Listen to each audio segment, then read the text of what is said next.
Você acredita nos oráculos? Como tarô, bola de cristal, numerologia, entre outros. Então, a MKK Web Rádio, de terça a quinta-feira, tem a faixa da programação mística e esotérica.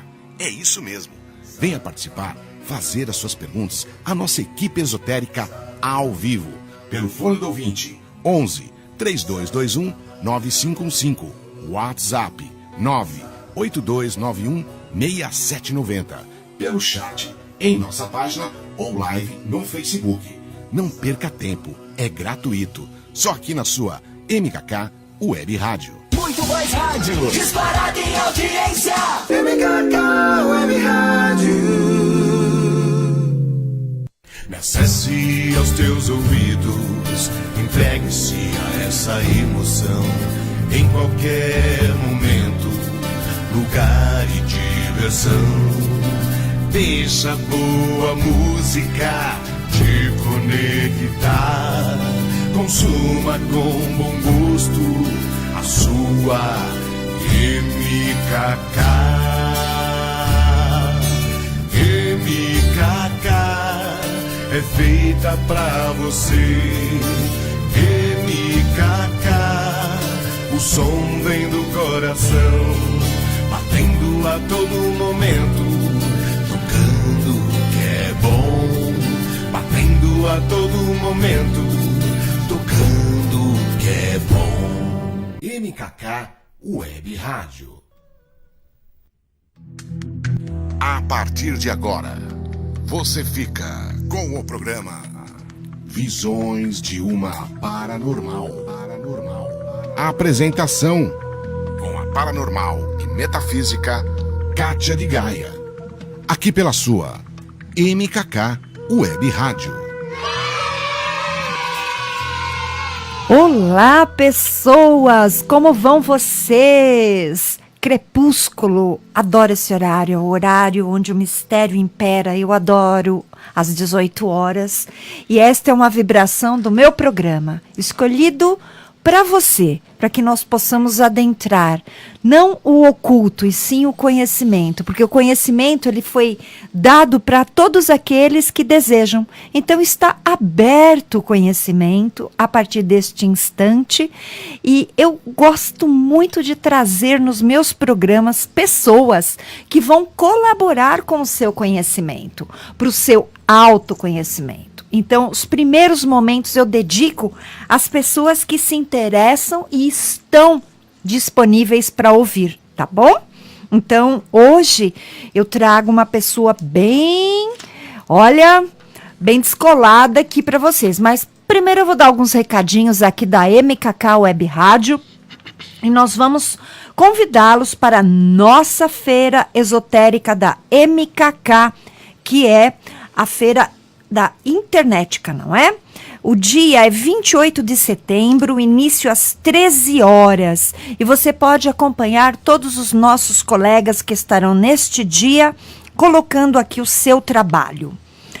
Vocês também podem ouvir o programa e todos os outros programas no site da MKK Web Rádio e participar do chat, além de assistirem aqui no estúdio. É só dar um play para você assistir pelo site.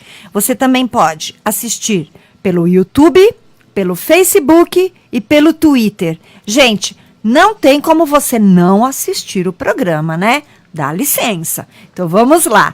E por favor, compartilha aí no teu perfil do Facebook para que todo mundo tenha acesso aos nossos programas e conteúdos que vale muito a pena. E é baseado no valer a pena que eu te pergunto. Aqui, a MKK, ela fez diferença na sua vida? Conta pra gente, dê o seu depoimento, mande seu vídeo. Você vai mandar aqui, ó, na horizontal, apenas uns 40 segundos falando como que foi a sua experiência e o que te acrescentou. Combinado? Então você pode mandar no WhatsApp da MKK, que é o 982916790, sendo que este é o número também do ouvinte para você mandar a sua pergunta para o meu tarô, que depois da minha entrevista eu fico com vocês e o tarô. Combinado? Então eu quero apresentar para vocês meu convidado de hoje, professor Maurício Eloy. Obrigado. Obrigada, Maurício, pela presença. Muito bom. E o tema de hoje é fantástico. Nós vamos falar de verdade sobre os xamãs no deserto e também os xamãs aqui, urbanizados. Eu acho que vale a pena falar das duas condições, porque as pessoas falam muito de xamanismo, mas poucos realmente compreendem o que é. E eu te trouxe para que você possa esclarecer. O que é xamanismo? Tá bom, vamos lá. Primeiramente, eu quero agradecer Sim. pelo convite de todos vocês. Fico muito feliz de ter a oportunidade de conversar sobre um assunto que é muito sério e diz respeito a toda a estrutura de construção e manutenção da humanidade. Sem dúvida alguma. O xamanismo, logicamente que essa palavra é uma palavra que não pertence a todas as culturas, ela é siberiana. Só que os antropólogos adotam ela para tentar investigar na época, isso no final do século XIX, o que seria esse fenômeno. Então, assim, eu dei o título, que é o título da minha palestra, que eu vou participar de um evento sábado. Xamãs no deserto e a sua estadia nas terras frias. Eu vou explicar por quê. Ui. Então, mas antes vou falar o que é xamanismo. Olha, Darcy Ribeiro, um dia, numa entrevista, na verdade foi numa entrevista escrita, depois, enfim... ele diz o seguinte, é muito difícil você teorizar o que é o xamanismo. Darcy Ribeiro, o grande antropólogo brasileiro, e de fato ele está certo, né? Logicamente, como estudioso, a gente tem que tentar entender o que é isso. O xamanismo, ele se apresenta na história da humanidade aproximadamente há 60 mil anos. Então, por quê? É nesse período que se acha, na África, o mais antigo achado arqueológico sobre um suposto ritual de característica xamânica. 40 mil anos atrás, ou seja, 21 anos depois, a gente vai encontrar, então, em achados arqueológicos aqui na Euroásia pega toda a Europa e a Ásia, logicamente.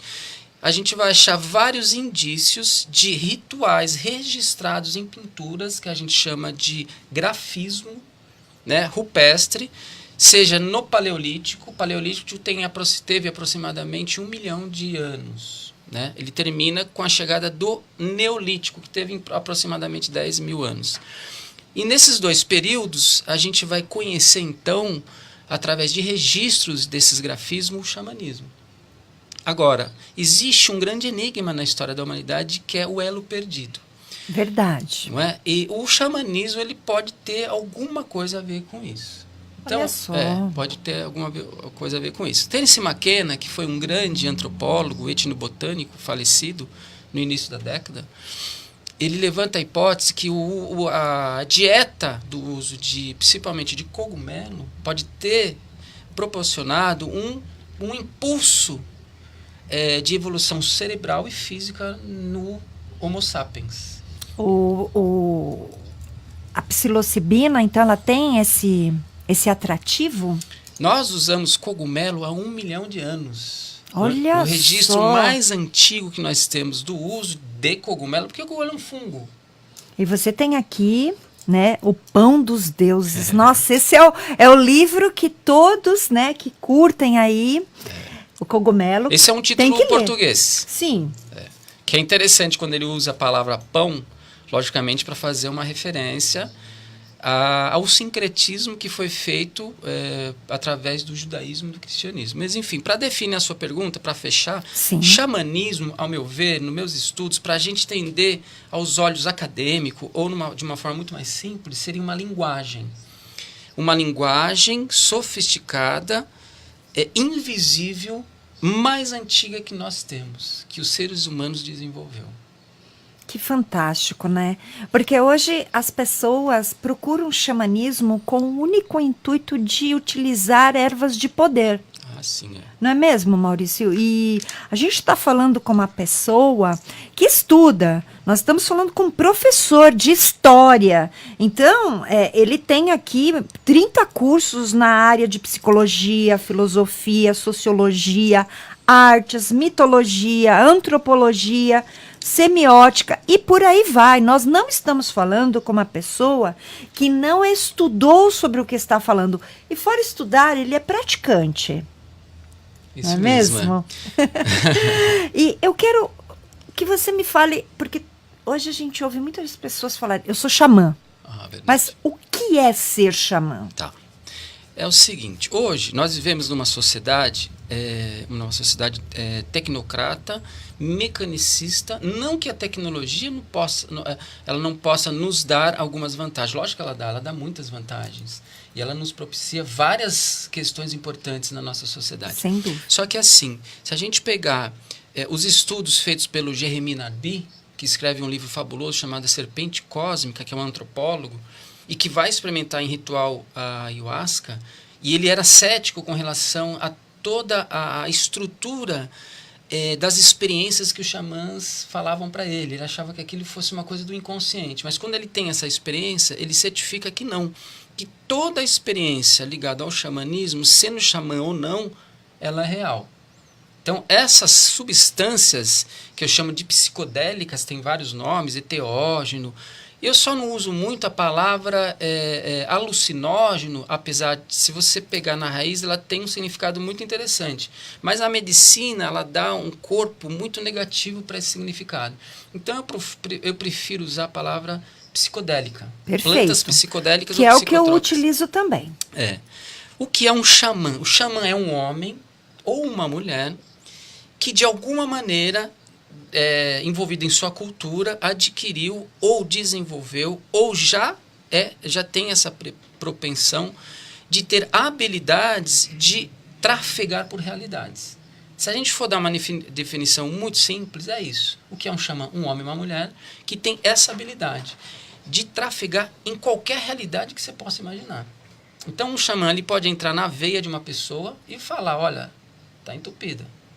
Ou o xamã pode até mesmo entrar em realidades que nós desconhecemos e, como foi feito no Neolítico, principalmente no Neolítico, pinturas de seres que eu chamo de alienígenas, que toda a comunidade acadêmica não entende que seres são aqueles. Seres gigantes, seres pequenos, seres, enfim, com característica totalmente diferente do que nós temos na nossa realidade. Outra coisa que é interessante, não existe essa ideia de gênero para o xamã.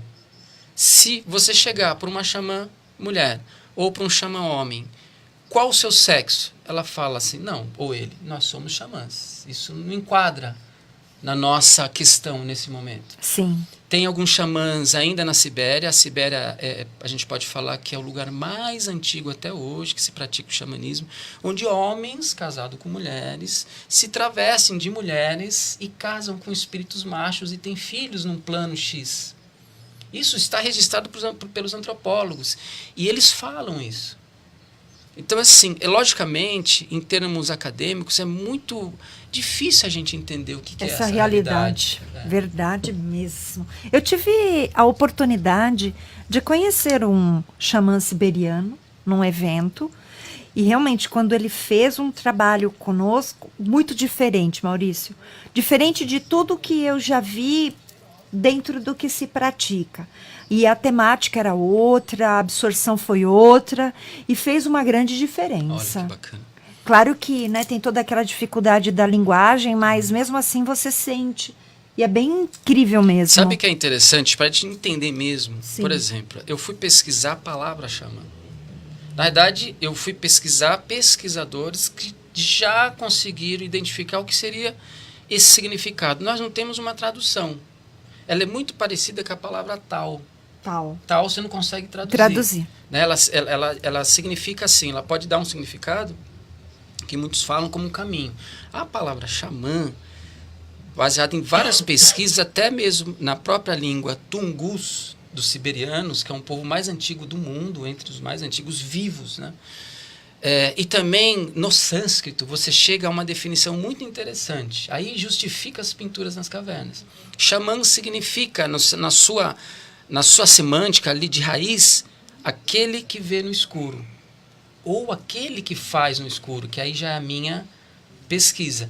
O primeiro indício é esse, aquele que vê no escuro. Ou aquele que faz no escuro. Coincidentemente ou não, o meu nome é Maurício.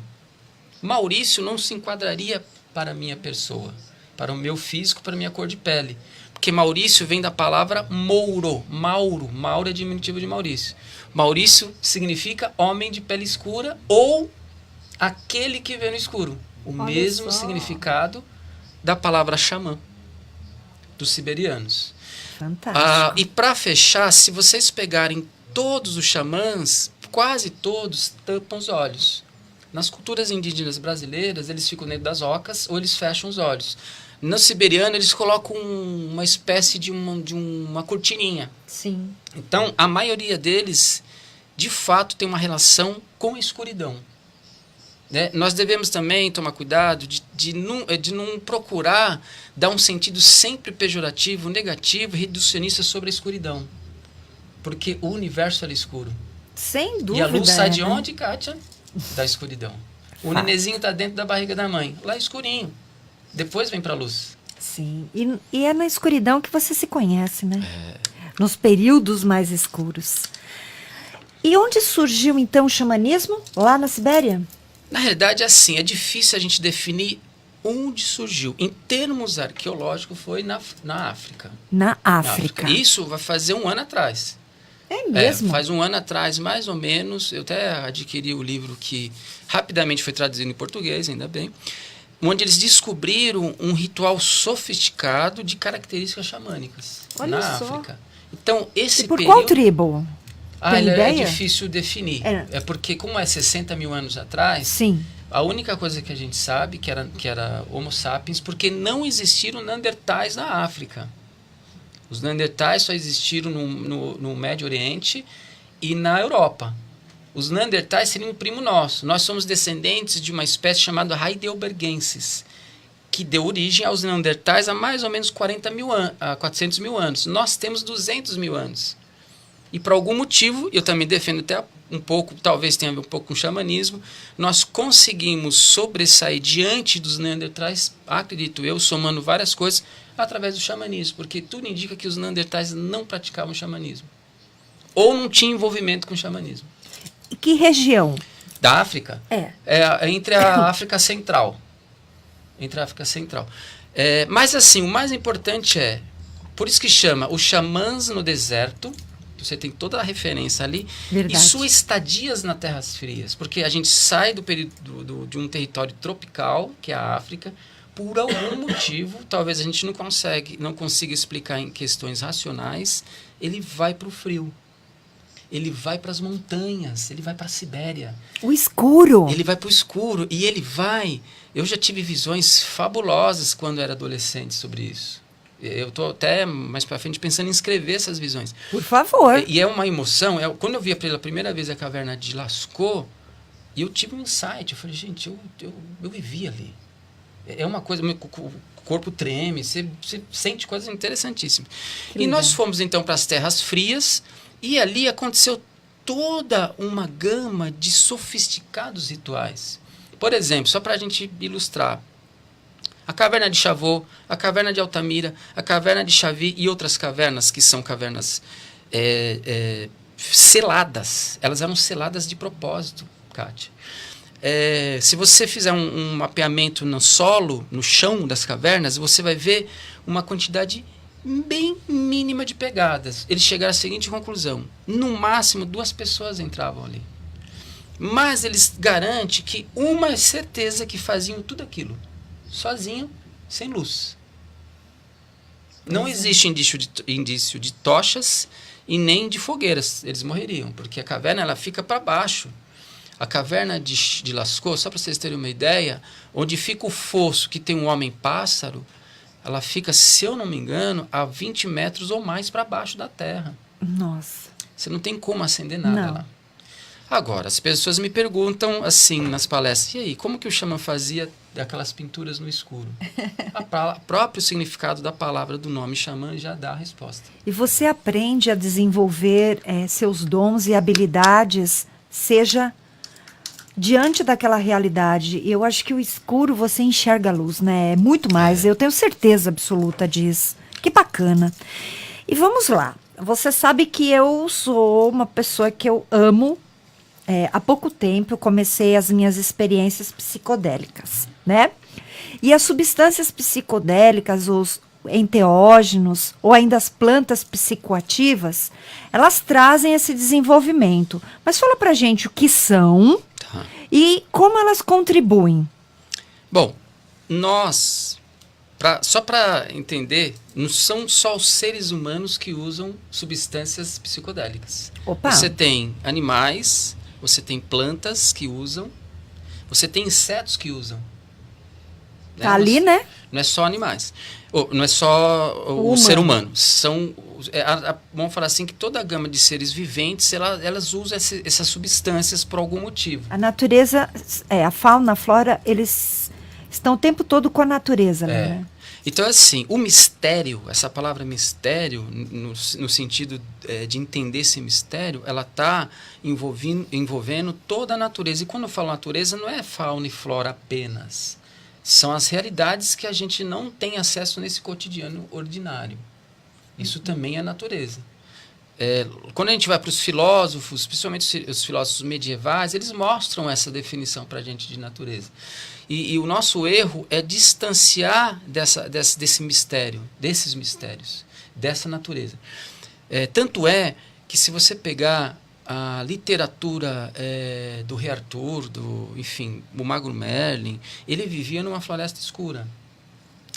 Essa ideia ainda, só para voltar, nós não devemos separar a escuridão de luz. Elas caminham juntas, elas se dialogam o tempo inteiro. Então não faz sentido quando no sincretismo se usa roupas brancas para falar que está fazendo bem. Então, se fosse assim, os bispos seriam os mais malignos, porque eles usam roupas pretas. Verdade. Os juízes também usam roupas pretas, né? E por aí vai. Eu estou de roupa preta aqui.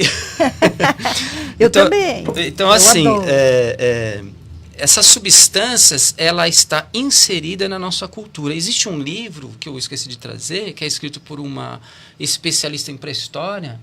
Ela é espanhola, se eu não me engano, onde ela faz o primeiro mapeamento. Então, ela que descobre que nós começamos a usar mais ou menos o Homo habilis. Homo habilis foi aquele que começou a lascar a pedra.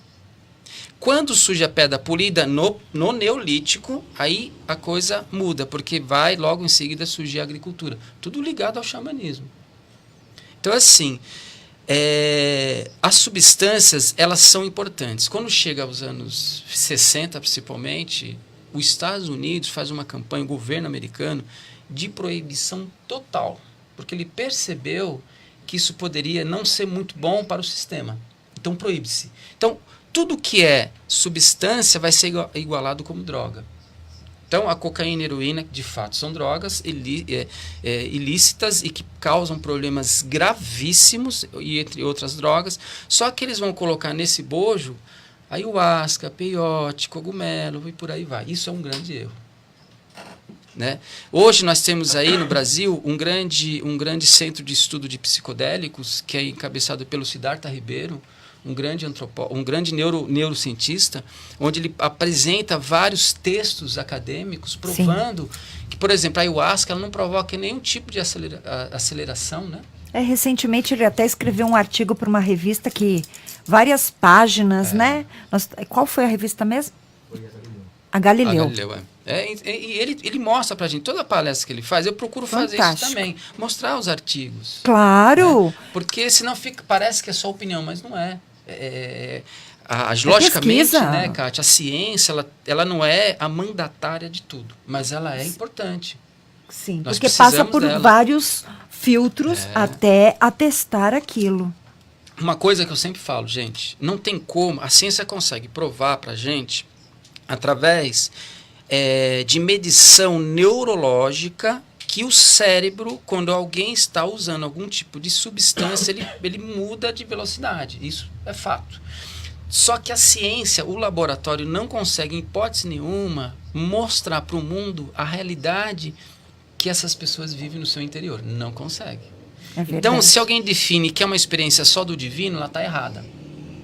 É uma experiência complexa, porque quando você usa essa substância, vários poetas usavam. E, de fato, eu sou professor de História da Arte, eu sou poeta, eu sou artista plástico, enfim. Se você usa alguma substância apenas para o ato criativo, é válido também. Sem dúvida, porque ali você vai colocar toda a sua essência para que outras pessoas vejam, né? E sintam também, porque nem todo mundo tem a coragem, porque você tem que ter coragem, viu? Não é fácil, não. É verdade. E quando o ser humano começou, então, a usar o cogumelo? Aproximadamente 1 milhão de anos atrás. Oi, Existe uma pintura em Tassili, isso eu vou falar agora sábado no meu evento, no evento que eu vou fazer com os Onde amigos. vai ser? Aproveita. Assembleia Legislativa. Eu até trouxe aqui o panfletinho, esqueci até de pegar para mostrar. E eu vou falar sobre o xamanismo. É 1h30 e no final vai ter as perguntas. Existem, então, pinturas no deserto de Tassili, na Argélia, de um homem cogumelo gigantesco. Ele é transformado em abelha. Né? E no corpo dele existem vários cogumelos, inclusive nas mãos. E ele está transformado em abelha. Né? Eu tive a oportunidade de conhecer Orlando Vilas Boas. Essa ideia de transformar não é só subjetiva, gente. O xamã ele se transforma de uma maneira potencialmente física. Então, o Orlando Vilas Boas me conta uma história onde ele viu no Xingu uma criança ser morta por uma onça. Essa onça estava débil. Para que ela não matasse mais crianças, eles convocaram 2 xamãs sem arma para entrar na floresta em transe, transformados em onça. E ele viu eles saírem como onça. Quando eles voltam, horas depois, a onça é grande, eles trazem a onça no ombro, sem nenhum tipo de perfuração, mas é a onça morta. O que eles vão fazer com essa onça? Eles vão comer a carne da onça, eles vão usar todo o corpo da onça é usado. Né? Então, o que isso mostra pra gente? Nossa vida urbana, gente, a gente não vai entender o que é isso. É muito difícil. Se você tem a oportunidade de visitar alguma civilização, algum povo ainda primevo ou indígena de raiz, vocês vão escutar várias histórias que, ao nosso entender, é enigmática. É fantástica, é ficção científica. E o que nós temos que ter cuidado, e eu defendo porque eu amo, né, os indígenas, é que eles não se deixem contaminar por nós. Porque hoje eles estão vindo, eles estão trazendo aí, né, os ritos, e as pessoas estão levando isso. Então, quando você quer fazer um experimento, eu acho que vale muito a pena procurá-los, porque eles têm uma diferença a oferecer, não é? Mas está acontecendo uma coisa um pouco grave. Sim, eu quero até que você... Eu toquei porque eu sinto que você tem algo para falar sobre isso. A palavra neo-xamã já é um problema. Né? Não existe isso. Xamanismo urbano é uma coisa inventada pelo Michel Reiner. Os neo-xamãs vão ficar bravos comigo agora. O Michel Reiner, ou Michael Reiner, que faleceu no início do ano, ele fez um desserviço para o xamanismo. Então, ele atrapalhou a vida dos terapeutas e atrapalhou a vida dos xamãs, ou do xamanismo. Então, como você falou no início da nossa conversa, tudo é xamã. Tudo é quântico. Tudo é isso. Tudo é aquilo. Então, ficou assim reduzido a uma definição de que o xamã seria apenas um curandeiro. Mas ele não é só um curandeiro. Não. Né? Ou a xamã. E outra coisa, né, essa ideia de também plastificar o xamanismo fez com que a gente se distanciasse das verdadeiras origens. Então, quando você segue essa linha de pensamento do Reiner, que ele chama pretensiosamente de xamanismo essencial, como se o dele fosse essencial, e os demais não têm importância nenhuma. E ele traz uma cultura americana, nada contra, a cultura americana é riquíssima, o xamanismo norte-americano é fabuloso. Sim. Só que ele também reduz a ideia desse xamanismo. Contribuíram E muito. que é um xamanismo autêntico, muito Sim. diferente do xamanismo siberiano, Kátia. Sem dúvida. O xamanismo dos índios brasileiros é muito parecido com o xamanismo siberiano. Só que ele, mediante aquela proibição que os Estados Unidos fez das drogas, ele abraça isso. E começa a montar suas clínicas, que ele vai chamar de xamanismo, só que é de terapia. Nada contra, minha família é de terapeutas. Só que eu acho que ele cria uma confusão tão grande e reduz a potência que é, de fato, as técnicas que a gente poderia, de fato, aprender sobre o xamanismo. Logicamente, xamã não nasce como chuchu. Né? Como eu sempre falo. Não dá. Você vai ter muita dificuldade de encontrar um xamã de fato na cidade. Agora, se a pessoa chega e fala com toda sinceridade e honestidade, assim, olha, eu sou um terapeuta e eu estou em busca de tentar entender e aprender algumas questões xamânicas. Ótimo. Agora, não adianta usar só a terminologia, eu sou um xamã, e se vestir de índio, americano, que geralmente é isso, e colocar um nome indiano. Olha a confusão danada que ele faz. Nossa, é difícil. É difícil. Eu assim, tenho muitas perguntas para você, mas eu quero falar de 3 pontos que eu acho interessante, vai dar tempo. A ligação do xamanismo, ou o que você pode falar pra gente do xamanismo e os aliens. Ah, tá. Certa vez eu vi uma palestra de uma pessoa, logicamente que eu nunca vou citar o nome das pessoas, mas só para a gente entender o que aconteceu.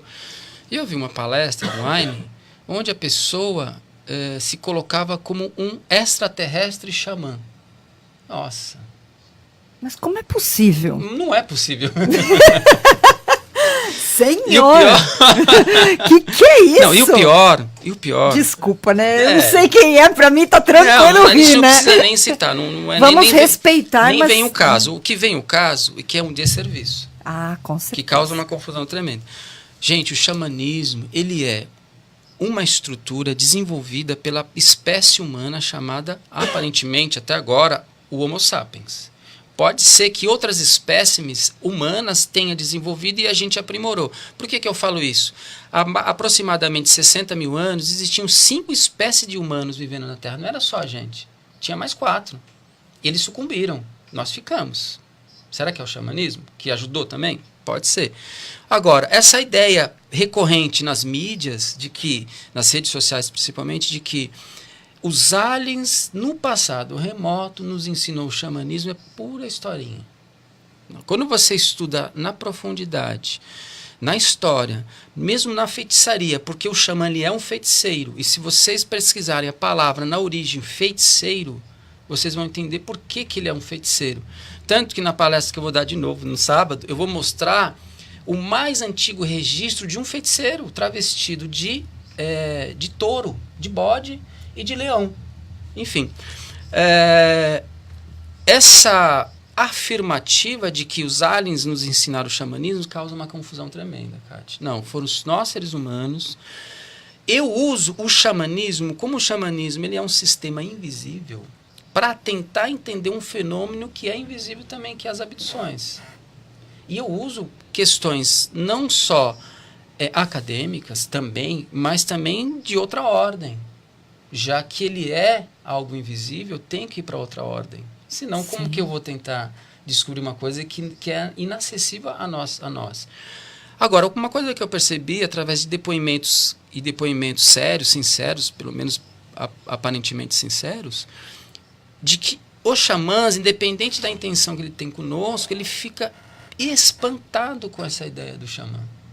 De que o xamã não precisa de uma nave. O xamã usa o próprio corpo para viajar.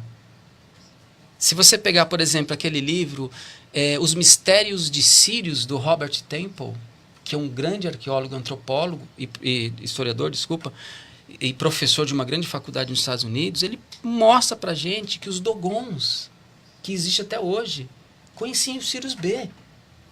Ou seja, técnicas de xamanismo fez com que nós xamãs, essa é a minha teoria, jogamos algum sinal lá para os cosmos e os aliens captaram esse sinal e vieram até nós nas grandes civilizações. Bem, nós estamos falando com um colaborador da revista UFO, que com certeza para que ele escrevesse e falasse sobre, ele pesquisa muito. Então, para vocês entenderem um pouquinho e abrirem os olhos quanto ao que vocês leem e veem nas redes sociais. Vale a pena, né? Vale a pena. Uma outra coisa que eu amo ouvir vocês falarem, né, sobre a questão dos animais de poder, né? O que é o animal guardião? Tá, é o seguinte, então, vamos lá. Essa palavra poder, ela vem de novo da cultura do xamanismo essencial. Sim. Logicamente que essa palavra, se você pesquisar um pouquinho a mais, ela vem da cultura americana. Só que ela não se enquadra muito na própria ideia geral do xamanismo. O animal, vamos falar assim, esse arquétipo, ele não leva essa ideia do poder. Se você pegar nas tradições, o animal, ele é uma espécie de guia, mas ele não interfere nas relações tanto para o bem quanto para o mal, na ideia que nós temos de bem e mal. E vale entender que existe bem e mal sagrado e bem e mal profano. Então, claro. Não dá para explicar aqui agora. Um dia a gente fala sobre isso. Então, assim, esses animais, eles são uma espécie de guia. Então, por exemplo, existe alguns lugares que os tambores são chamados de cavalo. E o xamã, ele monta em cima do tambor, simbolicamente falando, para galopar. Quando o xamã é conduzido por esse animal, e logicamente que cada xamã vai ter um animal específico ou vários animais, esses animais vai conduzi-lo nessas realidades que ele tem que ir. Só que ele não interfere. Então, há uma ideia agora muito nova do xamanismo, que a gente chama de neo-xamanismo, que ele vem para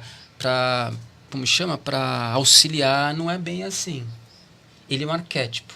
Ele nos dá informações. A decisão, tudo que o xamã faz, se ele erra ou acerta, é a decisão do próprio xamã. Mas é importante falar, todos os seres humanos têm seus animais. Se a gente tiver um pouquinho de paciência, eu tenho a habilidade de olhar para as pessoas e falar quais são os animais. Verdade, já falou o meu. E outra coisa, fora os animais, nós temos os nossos duplos, que esse não é bom falar em público. Perfeito. Os duplos pode ser um animal ou pode ser uma outra coisa. O duplo seria o nosso mistério, o nosso corpo velado, o nosso verdadeiro eu, que o Jung vai pesquisar profundamente, ele vai relatar isso com propriedade no livro vermelho dele. E o Freud também pesquisou isso, só que o Freud era mais cauteloso. Sim, né? Muito bom. Só para entender um pouco como os acadêmicos chegam um pouquinho nessa ideia, o Merleau-Ponty, ele vai descobrir 2 agentes na gente. Um que ele chama o ser bruto e o ser selvagem. O bruto é o metódico, o racional, o cuidador. O seu selvagem é o aventureiro, que arrisca. Ele fala que o equilíbrio desses 2 agentes, que seriam os nossos animais, vamos falar assim, dá, então, uma dinâmica para a pessoa. Então, para vocês terem uma ideia, a ciência ela chega um pouco em algumas questões de xamanismo que ela não dá o nome de xamanismo. Olha só. E o tambor, né? Porque a gente ouve falar muito sobre os tambores que são utilizados, alguns instrumentos. Qual que é a importância de usar o tambor? Aí é um assunto, xamã, né? Aí é um assunto complexo. O xamã. O xamã. Seria um programa só para falar disso, né? Eu fiz algumas anotações, só para vocês terem uma ideia. As anotações que eu fiz sobre o tambor deu 5 fichas minhas. Mas você vai falar sobre isso na sua palestra sábado. Qual horário? Vai ser, as pessoas têm que chegar às 8h30 para a gente recebê-las. A minha palestra começa às 9h. Logo em seguida a gente faz uma pausa. Vem a palestra do José Alves. Meu querido, convocado para vir aqui, hein? E a terceira palestra, para fechar o dia, é o Maldonado, que é legal Nossa, também. fantástico, da eubiose. Eu vai falar sobre um tema importantíssimo, que é exopolítica, que eu acho que é algo importante. Enfim, no momento. No final vai ter as perguntas e a gente vai estar lá numa banca para a gente responder. Muito bom. O tambor é uma coisa complexa. Hoje virou moda. Eu acho legal as pessoas desenvolverem, fazerem, irem atrás, tocar no Parque Ibirapuera. Mas eu falo para todos vocês, não é xamanismo. O tambor, vou dar algumas explicações. Não sei se vai dar tempo, vou dar algumas referências. Por exemplo, para o xamã, não para o leigo, não para o, vamos falar assim, para o curioso, o xamã, muitos xamãs da Sibéria, norte da Europa ou sul da Europa, até mesmo o canadense, do Alasca, ou mesmo norte-americano, muitas vezes eles tiram o próprio couro da perna para fazer a baqueta. Vou explicar por que daqui a pouco também. E geralmente o couro, que eles chamam de pele do tambor, é feito do animal principal desse xamã. Ele tem que matar o animal, comer a carne dele. Todos os pertences do corpo desse ser que se desfez, né, desse ser que é o animal que se desfez, vai ser incorporado na vestimenta dele, ou no próprio tambor. O tambor, ele é um agente psicopombo. Ele conduz, ele ajuda, é uma coisa impressionante que a ciência fica assim, estarrecida, porque ele ajuda no impulso do transe. Na Sibéria, além deles usarem os cogumelos, outras substâncias, eles batem um tambor, só para vocês terem uma ideia, o tambor é batido constantemente por horas, até o braço entrar em estado de exaustação, é assim que fala. Quando está bem exausto, quando o braço está bem pesado, ele começa a bater, ele não perde o ritmo, mas ele começa a produzir o que a gente vai chamar de ruído branco. Não é a batida do tambor que provoca o transe, é o ruído branco. O leigo, o curioso, não chega no ruído branco, porque vira um espetáculo. É bacana, é bonito, não tem que deixar de fazer, mas tem que entender que isso não é xamanismo. O transe é outro, né? O transe é outro. Se o tambor ainda não é o elemento que foi até onde ele queira, ele vai então pegar uma lança comprida, na parte superior tem um pequeno guizo, ele finca no fígado, ele fura. Eu mostro um vídeo sobre isso. Não sai sangue, mas ele sente a dor. Essa dor é uma dor que provoca mais impulso ainda.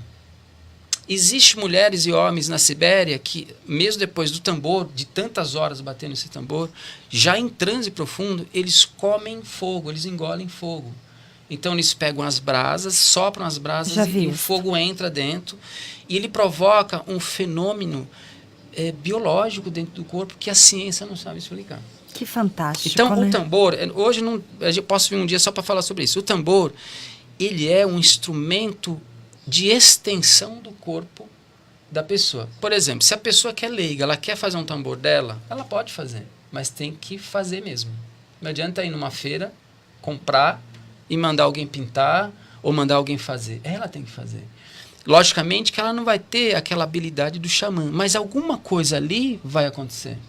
Se ela fizer esse instrumento, que é uma extensão do corpo dela, ela mesma, não importa se ela é artista, ou se ele, né, não tem habilidade para desenhar, não importa. Esse não é o principal. Se vocês pegarem, por exemplo, existem alguns tambores siberianos que são triangulares e não tem desenho nenhum. O que vale é a forma de como ele construiu. Perfeito. É complexo e bem longo. Muito bom. Eu gostaria que, enquanto eu vou fazer uma pausinha para você tomar sua água, não vou pôr você para fora e nem vou chamar o intervalo. Eu saí do script, Marcão. O Maurício vai continuar comigo. Eu vou responder algumas perguntas. Você se importa? Pode ficar à vontade. Tem bastante pergunta para o pessoal. E eu quero fazer aqui, depois pedir para que você passe literatura e também dê seus contatos. Mas fica aqui com a gente, tá bom? Muito bem. Eu vou soltar, Marco, e vou começar a ler, tá bom? Muito bem. Olha lá, o primeiro comentário é de uma pessoa muito suspeita, chamado Éder, que ele falou que é muita qualidade no conteúdo. Concordo plenamente com ele. E parabéns ao meu convidado. E também a MKK, que me proporciona semanalmente esta oportunidade. E até em homenagem à nossa pauta, como ele falaria do cogumelo, olha só, vocês têm aqui uma cogonite, é uma orgonite com o cogumelo. Olha só, onde você encontra? Na psiloshop.com.br. Não é meu patrocinador, mas vou pedir. Fantástico, maravilhoso. Então, nós não estamos aqui fazendo uma apologia ao cogumelo, mas quem quiser experimentar vale muito a pena, tá? E também conhecer o www.psiloshop.com.br. Primeira pergunta. Quero saber quando o Romário Fernando vai conseguir o emprego. Eu vou pegar a carta de baixo, que vai ser a primeira que eu vou tirar. Os caminhos dele estão, neste momento, se abrindo para esta questão, apesar de que já faz algum tempo que esta pessoa está parada. E eu vejo que existe muita negatividade para ser removida. Mas com certeza aqui as cartas me falam que este período terá uma transição. Então, boa sorte aí para o Romário. Porque por mais que esta pessoa não entenda o processo, ele foi imposto. Espero que tenha aprendido, tá bom? Não demora. Logo, logo esta pessoa irá encontrar o seu trabalho, tá bom? Eli Silva compartilhou, muito obrigada. E ela quer saber sobre ele quer saber sobre o financeiro, ela. Porque é um nome que tanto homem quanto mulher possui, mas é desempregada, então a Eli está aqui me perguntando da vida financeira. Olha, é um período para ser devidamente trabalhado e você precisaria ter o seu olhar para algo novo, para algo mais expandido e sair um pouquinho da escassez. As cartas falam de peso, né? Fala de muita preocupação. Obviamente que eu estou de fora, mas eu estou te orientando a trabalhar um pouco mais os seus conteúdos internos e aquilo que você almeja e não aquilo que você não quer, tá bom? Então, suas finanças elas melhoram no próximo ano, mas comece agora a fazer o seu trabalho, combinado? Muito bem. A Conceição, é isto? Ela compartilhou, muito obrigada. A Jane. Olha lá, ela está falando, Jane, estou para fazer um trabalho para justiça e dinheiro. E gostaria de saber quem devo fazer. Nossa Senhora, você vai fazer um trabalho o quê? Espiritual, é isso, meu anjo? E você ainda me pergunta com quem você vai fazer? Coitadas pessoas. Siga seu coração, tá bom? Eu acho que quando você vai pedir para alguém atuar para você magisticamente, você tem que sentir no coração e pesquisa quem é a pessoa. É isso que eu falo para todos os meus consulentes antes de conhecerem meu trabalho. Embora, graças a Deus, eu dispenso às vezes até a utilização da minha apresentação, tá? Então, fica aí para você não ter nada mastigado, aprender a sentir no seu coração. E se você for para um rito que eu acho bacana, que ele seja ético. Porque tudo tem aí ação e reação, tá? E justiça não se brinca. Quando você vai trabalhar com justiça, a gente não brinca com ela. Não é mesmo? É verdade. Muito bem. Agora a Dailene. Estou entrando com um processo. Gostaria de saber se terei sucesso ou se estou fazendo errado. Vamos lá. Olha, Dailene, a carta do cão é uma carta que fala de justiça. Mas aqui me fala que você precisa ter toda a base, todas as provas para você conseguir alcançar. Não vá pela sua suposição. Realmente busque aí a ajuda de um bom advogado, um bom profissional, para que ele possa te dizer os pós e contra. Porque aqui, por mais que você tenha a justiça do seu lado, eu acredito que você tem que provar muito mais para conseguir o que você quer. Então, se você tiver provas, ótimo. Combinado? Boa sorte aí para você. A Edivânia Regina, sobre amor. Quando eu vou encontrar? Vamos lá. Quem procura, acha. Não é mesmo?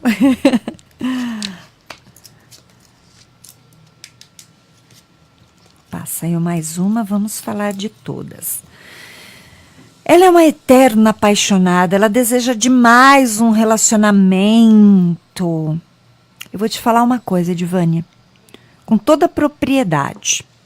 Enquanto você tiver essa ansiedade e correr atrás do amor, o amor não chega, porque você está atrás e ele está à sua frente. Que tal você caminhar ao lado dele, né? Deixar que ele entre. Então, se prepare para amar. Não é impossível. Eu só sinto que você está tornando a situação tão ansiosa que está difícil chegar à pessoa, né? Às vezes a gente está naquela muvuca, naquela correria, naquele afã de alcançar e ele não te alcança. devagar. Vamos respirar fundo? A gente esquece de respirar, né? Então, respira e aguarde. O momento certo de trazer alguém para sua vida é quando você menos espera. Aí chega. Tá bom? Muito bem. Mais uma. Maria Elizabeth da Silva. Minha vida financeira vai melhorar ou demora? Vamos ver. Vai melhorar. Tem que melhorar, né? O bom é que tudo muda. Nada permanece.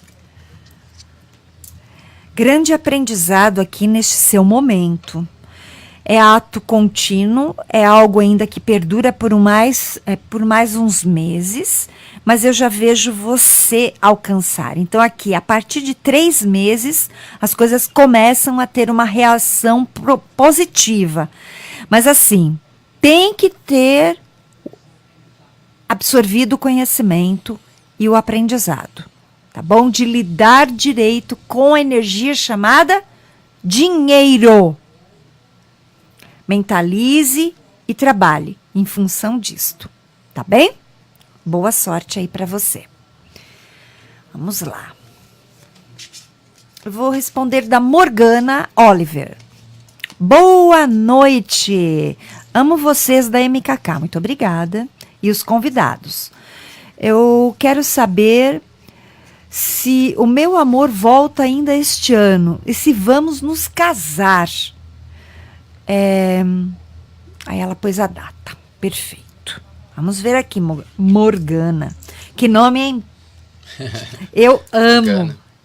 Sabia que era meu apelido na escola, menino? Era a paixão do Merlin, né? É do Merlin. E também ali Arthur tem todo um envolvimento. Hoje, quando você pincelou, volta qualquer hora para falar, gente, sobre o mito. Tá. Eu vou amar. Muito legal. Tá bom. É uma coisa que eu gosto muito. Morgana era absoluta aqui. Espero que você seja também como as cartas estão pedindo. Não se rebaixe, aguarde. Se realmente você foi ferida, como as cartas me mostram, não espere o amor voltar. As cartas me falam para que você olhe para frente e se ele estiver no seu caminho adiante e for merecedor, aí vocês vão embalar para um casamento. Mas aqui tem o e se. E esta oportunidade você tem que se dar para saber se realmente vale a pena. Porque muitas vezes a gente se machuca e a vida torna nos ferir. Mas porque você fez essa escolha. Tá bom? Respondido para você, Morgana. Eu agradeço muito todas as participações, mas eu quero voltar aqui com a minha pauta, com o Maurício. Na sequência, nós temos aí Oraculando e Ulisses vai responder sua pergunta, com certeza. Nós vamos ter essa transferência aí para todos os participantes. Na próxima semana, vou dedicar mais tempo aí para vocês, tá bom? Mas é que a pauta hoje está fantástica. Então, para mim, conteúdo na veia.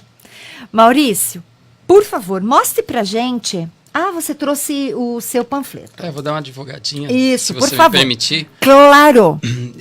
Dia 22 agora, na Assembleia Legislativa, estarei eu, Maurício Eloy, José Maldonado, José Alves e Fred John, do programa Tocando ao Culto, um grande amigo meu, que tem um programa fenomenal. Nossa. Né? Vou mostrar aqui na câmera para vocês. De graça. Fred John. Fred John que está organizando. A gente vai estar lá o dia inteiro. Primeira palestra vai ser minha sobre xamanismo, que é como se fosse, como se eu estivesse arando o terreno para o Zé Alves vir com a Suméria e Egito e depois finalizar com a exopolítica do grande showman que é o Maldonado. Verdade. Bem, uma equipe fantástica que vale muito a pena você conhecer, tá? Então, sábado, este imperdível evento. E vamos mostrar um pouquinho sobre a literatura que você trouxe e também vale a pena, e pode divulgar o seu trabalho com os livros. Claro, né? Você esquece o seu ganha-pão também. Olha, eu tenho uma livraria, há 3 anos que eu estou online, porque essa crise também me pegou, infelizmente, mas aos pouquinhos estou saindo dela. Eu também estou disposto a receber doações de livros e também compro livros. Quem tiver disponível, tiver desfazendo de biblioteca, de livros e afim, eu vou atrás, eu vou aqui na Grande São Paulo, né? Eu vou na casa das pessoas, enfim. E o meu sebo, procure lá no Estante Virtual, chama Sebo Chama de uma Vela. O título ele é em homenagem a um livro do Bachelard, que é um filósofo que estuda a poética da chama. Então, Chama de uma Vela. Eu tenho a página no Facebook também. Verdade. E livros maravilhosos, viu, gente? E hoje você trouxe vários aqui para quem deseja conhecer um pouco mais sobre o tema xamanismo. Olá. Eu vou apresentar primeiro. Ao meu ver, esse livro aqui, Quando o Xamã Voava, eu posso falar sem errar que talvez seja o mais fiel, completo e mais importante livro que nós temos hoje sobre o que de fato é o xamanismo. Ele é português, Gilberto de Lascaris, e eu me correspondo com ele via Facebook. Olha, é um texto brilhante, quero mostrar para vocês. Ele é um grande intelectual, um magista. As palestras dele em Portugal lotam. E esse livro surge através do ciclo de palestras que ele começou a dar numa editora chamada Zéfiro, onde ele vai publicar esse livro. Outro livro importante é esse aqui. Ele é de um antropólogo russo. É quase um apanhado geral, imagens, muitas imagens sobre o xamanismo no mundo. Inclusive ele fala um pouco do Brasil também. Que bom. Bom, a minha base de pesquisa é através desses 2 grandes senhores aqui. Jean Clotet, espero que eu tenha falado certo a palavra, o nome dele em francês. David Lewis Williams, são um é historiador, outro é arqueólogo, e eles defendem que as pinturas ou os grafismos do Neolítico e do Paleolítico são feitos por xamã em sua maioria. Fantástico. Mais um. Aqui, um dos livros do Tennessee McKenna, ou Maquina, que foi um grande historiador, etnobotânico, filósofo. As palestras é impressionante. Se vocês tiverem a oportunidade de ver no YouTube, as palestras lotavam. Ele tem uma forma muito diferente de falar. Inclusive, eu pareço um pouco com ele, né? Não é uma ordem secreta dos cabelos enrolados, não, como sempre falo. Mas vale a pena, ele tem textos bem consistentes, muito interessantes. Mais um? Por favor, dá tempo. Hoje tudo virou moda, né? Mas sim. Esse é um livro importante. E esse é um tabu, né?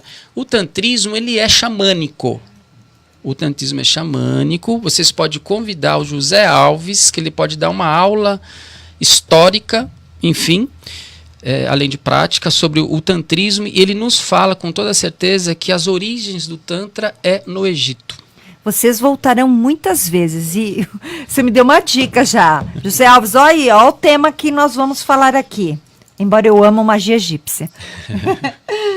Mais um? Mais um. Esse aqui é um inglês, ele é com prefácio do Lascaris, também o Lascaris, né? Chamado dos Velhos Deuses. Aqui a gente vai entender um pouco o que é de fato a bruxaria na época medieval. Que fantástico. Ou a feitiçaria, né? A magia, ou bruxaria, ela é cerimonial. Feitiçaria é ritualística. Essa é a definição mais simples que a gente pode dar. Mas como é que o pessoal fica meio confuso? Mas qual é a diferença de magia para feitiçaria? Então é isso. Feitiçaria é ritualística, são rituais. E a magia, no geral, ela é cerimonial. Então tem aquelas vestimentas e tal, enfim. Esse livro é um livro importantíssimo para a gente tentar entender um pouco, então, a dinâmica da saída dos xamãs do território do deserto e sua estadia por um bom longo tempo nas terras frias. Fantástico. Bem, gente, e esse recente também, que eu também, né? Isso aqui é interessante. Isso aqui a gente pode falar que é esse de fato é um xamanismo moderno. Aqui é um livro que ensina, primeiro ele dá todo um apanhado histórico dos sigilos, né? Ele vai identificar em muitas pinturas, principalmente do Paleolítico e Neolítico, de sigilos. E aqui ele ensina o leitor a desenvolver os seus sigilos. Que bacana. É muito interessante. Então vale muito a pena para você que quer estudar seriamente, acompanhar, ler, se instruir e conhecer. Maurício, gratidão. Eu que sou grato. Portas abertas para você. Obrigado. Tá bom? E redes sociais, Maurício Eloy, e também Chama de uma Vela. Isso mesmo. E eu vou terminar meu programa com esta energia potencializada. Esse é meu. Ganhei, entre outros, porque eu aprendi e mudei minha forma de pensar um pouquinho assim, eterna mudança, e indo para minha nova viagem com o cogumelo. Então eu honro o espírito. Muito obrigada, até a próxima semana. Obrigado.